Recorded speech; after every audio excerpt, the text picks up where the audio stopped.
Seniai, seniai, prieš 400 ar 500 metų, Verdasos upelio pakrantėje gyveno narsus karys Hašaidaras. Pasakojama, kad žemę jo protėviams už ištikimą tarnystę padovanojo pats Lietuvos didysis kunigaikštis Vytautas. Hašaidaras drąsiai gynė Lietuvos didžiąją kunigaikštystę nuo priešų. Apie savo žygius mažai tekalbėjo, net savo sūnums nepasakojo. Kol kartą žaisdami, jie susigrūmė ir vienas susižeidė koją.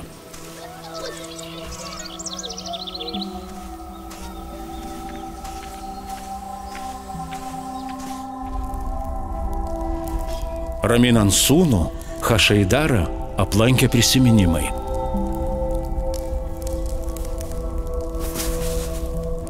Kadaise jis buvo ištikimas ir narsus karys. Ir nedvėjodamas stodavo į mūšius, kai reikėdavo ginti savo valdovą ir šalį.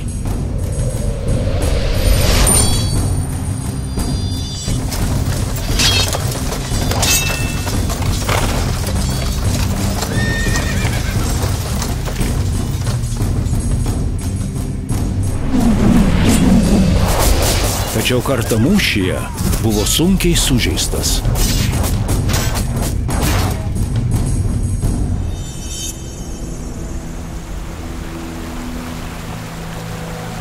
Besivaduojančiam iš mirties gniaužtų, Hašaidarui pasirodė žynys ir kreipėsi į narsuolį. Tu jau nebepajėgsi kovoti mūšio lauke, bet savo valdovui ir valstybei tarnauti galėsi. Juk žemė be darbštaus šeimininko, kaip avilys be bičių.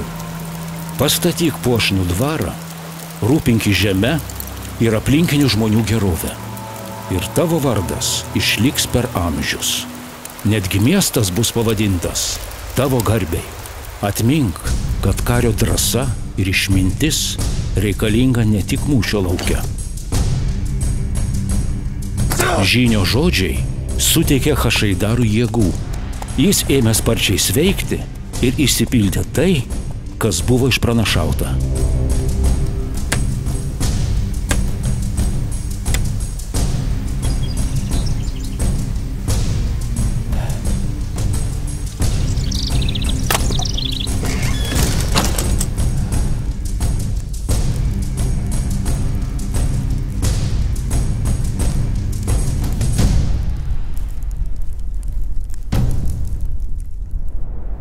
Žmonės dar ilgai minėjo Hašaidarą geru žodžiu, vadindami jo vardu dvarą ir netoliese įsikūrusi miestą. Taip narsaus kario Hašaidaro vardas tapo amžinas. Ir garsas apie jį pasklido po visą šalį.